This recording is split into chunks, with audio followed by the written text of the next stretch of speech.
بسم اللہ الرحمن الرحیم۔ السلام علیکم viewers, welcome to my channel قرأت آف قرآن۔ ویورز، آج میں آپ کے لیے سورہ القصص کے رکن نمبر 7 کی قرأت لے کے آئی ہوں۔ ویورز، سورہ القصص کے رکن نمبر 7 میں آیت نمبر 61 سے لے کے آیت نمبر 75 تک آیات ہے۔ اس سے پہلے ویورز میں آپ سے کہنا چاہوں گی کہ میری ویڈیو کو آخر تک ضرور دیکھیں۔ اگر آپ کو پسند آئے تو اس کو لائک کر لیں، اس کو دوسروں کے ساتھ شیئر کر لیں اور سبسکرائب کر لیں، اور ساتھ میں لگے بیل کے آئیکن کو کلک کر لیں تاکہ آنے والے وقتوں میں آپ کو میری آواز میک اٹ نوٹیفیکیشن سب سے پہلے ملتا رہے۔ تو آئیے ویورز، ہم مل کے پہلے درود شریف پڑھ لیتے ہیں، اس کے بعد سورۃ القصص کے رکن نمبر 7 کی قرأت سماعت ہیں، اس کے بعد ان آیات کا ترجمہ سماعت فرمائیں۔ بسم اللہ الرحمن الرحیم۔ اللہم صلی علی محمد وعلی آل محمد کما صلیت علی ابراہیم وعلی آل ابراہیم انک حمید مجید۔ اللہم بارک علی محمد وعلی آل محمد کما بارکت علی ابراہیم وعلی آل ابراہیم انک حمید مجید۔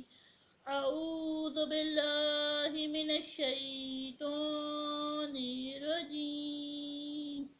بسم اللہ الرحمن الرحیم۔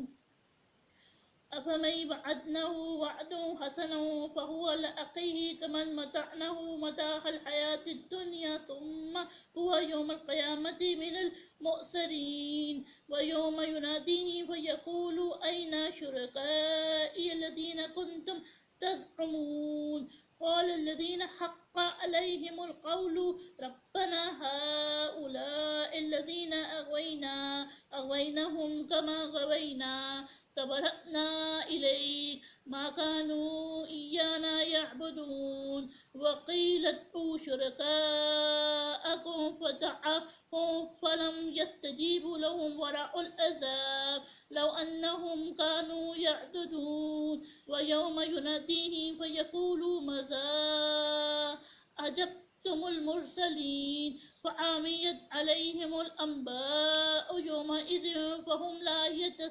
يتساءلون فأما من تاب وآمن وعمل صالحا فعسى أن يكون من المفلحين وربك يخلق ما يشاء ويختار ما كان لهم الخيرة سبحان الله وتعالى عما يشركون وربك يعلم ما تكن صدورهم وما يعلنون وهو الله لا إله إلا هو له الحمد في الأولى والآخرة وله الحكم وإليه ترجعون قل أرأيتم إن جعل الله عليكم الليل سرمدا إلى يوم القيامة من إله غير الله يأتيكم بضياء أفلا تسمعون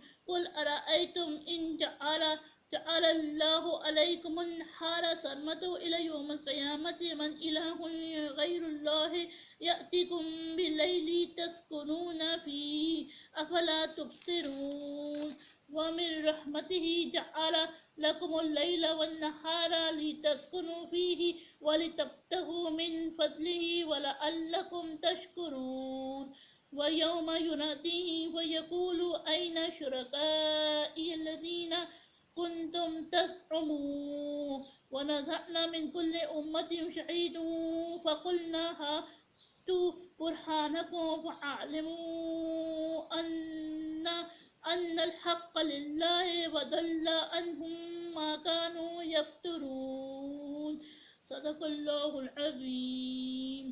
شروع اللہ کے نام سے جو بڑا مہربان نہایت رحم والا ہے۔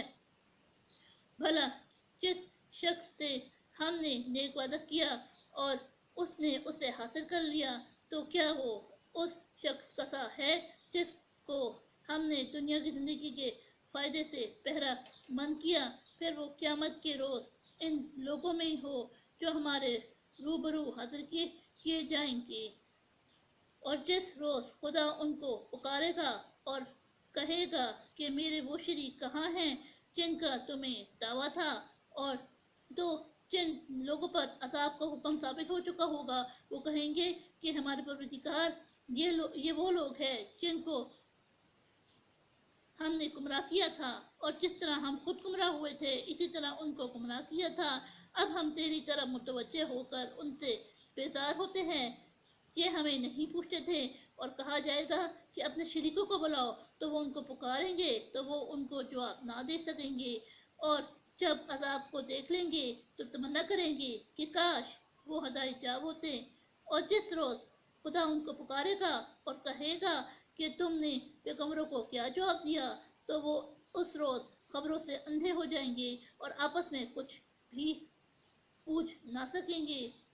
لیکن جس نے توبہ کی اور ایمان لایا اور عمل نیک کیے تو امید ہے کہ وہ نجات پانے والوں میں ہو۔ اور تمہارا پروردگار جو چاہتا ہے پیدا کرتا ہے اور جسے چاہتا ہے برگزیدہ کر لیتا ہے، ان کو اس کا اختیار نہیں ہے۔ یہ جو شرک کرتے ہیں خدا اس سے پاک اور بالاتر ہے، اور ان کے سینے جو کچھ مخفی کرتے اور جو یہ ظاہر کرتے ہیں تمہارا پروردگار اس کو جانتا ہے، اور وہی خدا ہے، اس کے سوا کوئی معبود نہیں۔ دنیا اور آخرت میں اسی کی تعریف ہے، اور اسی کا حکم اور اسی کی طرف تم لوٹائے جاؤ گے۔ کہو بھلا دیکھو تو، اگر خدا تم پر ہمیشہ قیامت کے دن تک رات کی تاریکی کیے رہے، تو خدا کے سوا کون معبود ہے جو تم کو روشنی لا دے؟ تو کیا تم سنتے نہیں؟ کہو تو بھلا دیکھو تو، اگر خدا تم پر ہمیشہ قیامت کے دن کیے رہے تو خدا کے سوا کون معبود ہے کہ تم کو رات لا دے جس میں تم آرام کرو؟ تو کیا تم دیکھتے نہیں؟ اور اس نے اپنی رحمت سے تمہارے لیے رات کو اور دن کو بنایا تاکہ تم اس میں آرام کرو اور اس میں اس کا فضل تلاش کرو اور تاکہ شکر کرو۔ اور جس دن وہ ان کو پکارے گا اور کہے گا کہ میرے وہ شریک جن کا تمہیں دعویٰ تھا کہاں ہیں، اور ہم ہر ایک امت میں سے گواہ نکالیں گے، پھر کہیں گے کہ اپنی دلیل پیش کرو، تو وہ جان لیں گے کہ سچ بات خدا کی ہے، اور جو کچھ وہ افترا کیا کرتے تھے ان سے جاتا رہے گا۔ صدق اللہ العظیم۔